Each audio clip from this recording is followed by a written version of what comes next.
Maimiss ko tong pwesto na to. Dito ako nagpipili ng NG dahil ito yung aircon, no? Yan ako nagagawa habang nanonood ng tablet ko.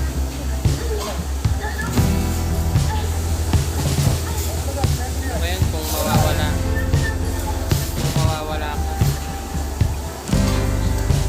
Yun, meron akong mango float. Yan, no, kanya-kanyang table kasi. Pero pag umaga may tayo ulit yan, pag gabi ako nagpunta. Ito naman yung machine, no? Yan, tumatakbo. Oh.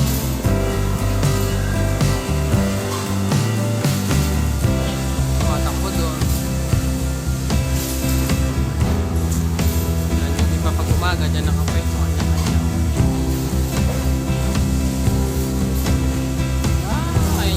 Tools namin, pang spray sa resako. Sabay sa machine, lumatakbo.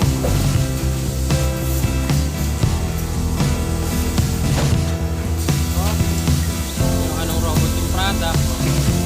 Nakit niya doon, 8 piraso. Baba na naman siya. Kung kaya naman niya yun, o. Sipin niya, diba?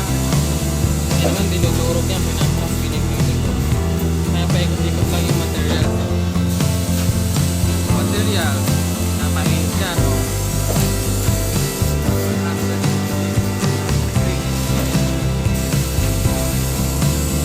Yan, mainit yan kasi dyan napupunaw yung material.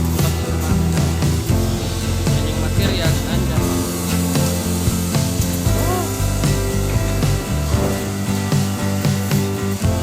Ito yung ibang makina, oh.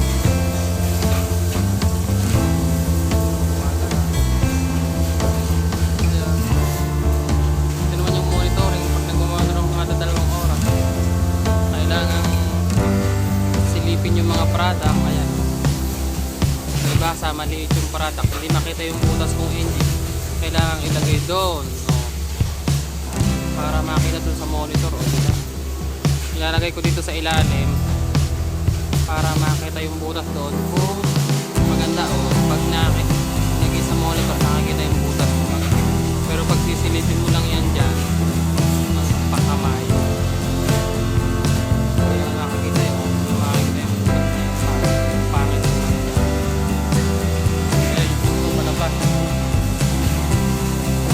doon naman yung mga stocks. Doon naman ako nalaglag. Doon ako nahulog mula sa taas.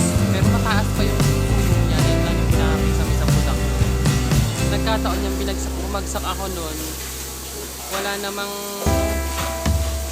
mga box dyan.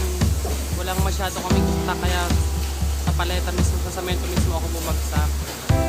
Buti nga, hindi dito sa may mga machine ako bumagsak. Kung ako sa may machine bumagsak,